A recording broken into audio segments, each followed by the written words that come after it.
Yeah, I just want to wish Coach and the Memphis program best wishes this season. I said it this week in preparation that I have a lot of respect for Penny. He's obviously one of the best players to ever play college basketball or NBA basketball, period. And I think he's really established himself as one of the best coaches in our game. He's got a program, he's got a culture, back-to-back NCAA tournaments. He's done it in the new modern age of college basketball with transfers. His guys get better, he develops them. So just a lot of respect for him. You know, in my opinion, leading into this game, they're a top 10 type team. They literally had one poor half of basketball out in, I think it was the Bahamas, that kept them from probably being 15th ranked team in the country coming here today. So our respect for them was off the charts, and it still is. And I wish Coach and all those players the best this season. It looked like an NCAA tournament kind of second round or a second weekend team to me. Really, really good basketball team. In terms of us, obviously a special day in Oxford.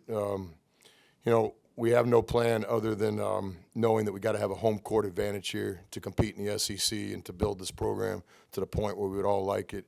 And today was another great step in the right direction.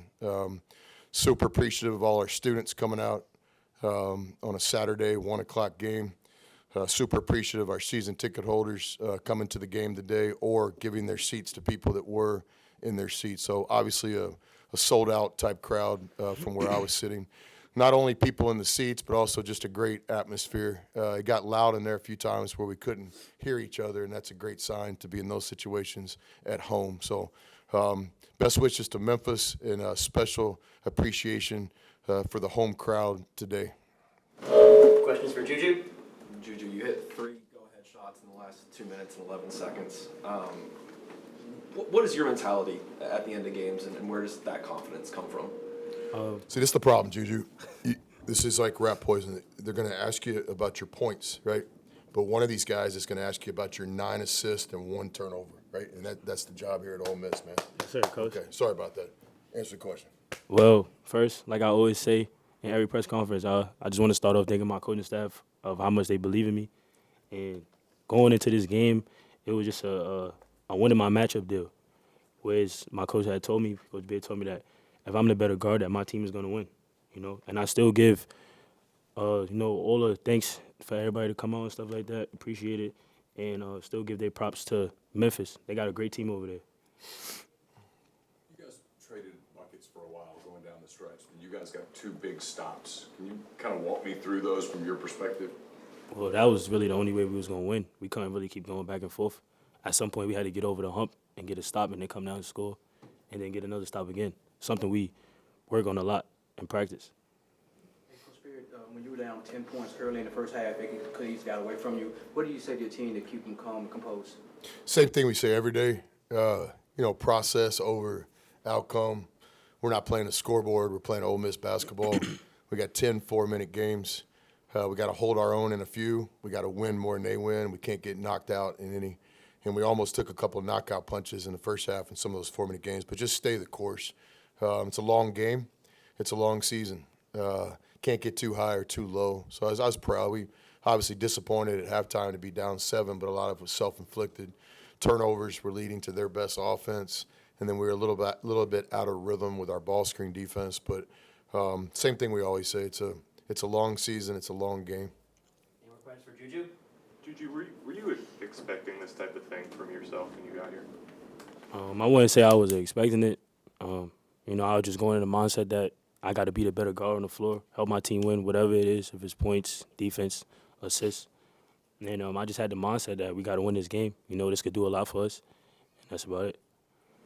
Juju, going through that kind of at the end of the game, hitting all those big shots, you kind of touched on it a little bit there, but you kind of like emotionally, what was that kind of process like for you at the end of the game to hit those shots with the crowd and all that good stuff? Swag. Chris, Matthew Burrell is one of your best players. I'm sure you also know, obviously, he's playing against his hometown team today. Did you feel like you had any extra juice, motivation coming in against these guys?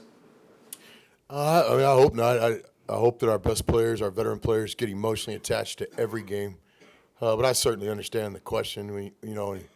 But I'll say this. I won't speak for Matt, but I think Matt's done a good job of getting emotionally attached to every game. I promise you, Matt was ready to play against Sam Houston State.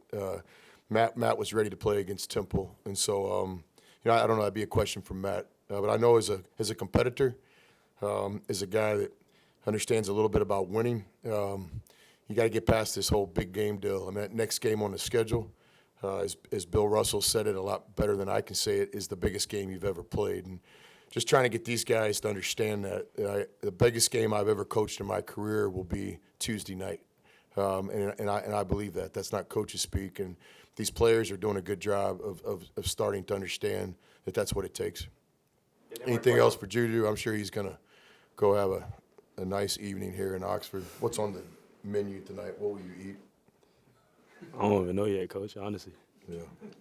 9-1 assisted turnover from a guy from the Bronx, man. Like, yeah, you understand everybody in the Bronx wants him to dribble 100 times, and tonight he just didn't turn the ball over. It was beautiful seeing that. Juju, what do you think a game like this, where y'all kind of rally late and end up kind of eking it out against a team of Memphis's caliber, how do you think that can kind of impact y'all building team chemistry and kind of growing as a team? Just staying composed, staying together, and whatever happens, just keep letting each other know that we good. And, the only way we're going to win is if we together. Anytime the team break up, we done. So I feel like the relationship that we got with each other is bigger than basketball.